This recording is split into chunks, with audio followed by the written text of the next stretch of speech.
ராமரை காயப்படுத்திய அனுமன் இரத்த வெள்ளத்தில் ராமரின் முதுகு. அந்த உருக்கமான காரணம் இதோ.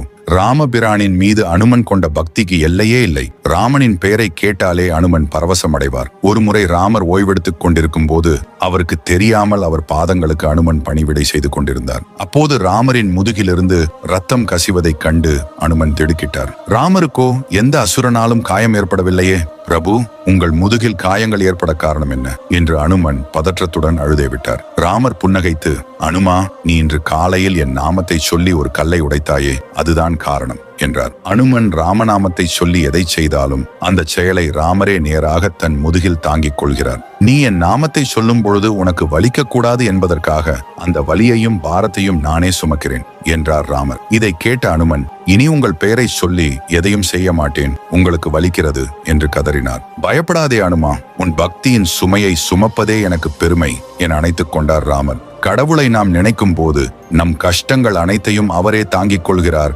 என்பதற்கு இதுவே சாட்சி.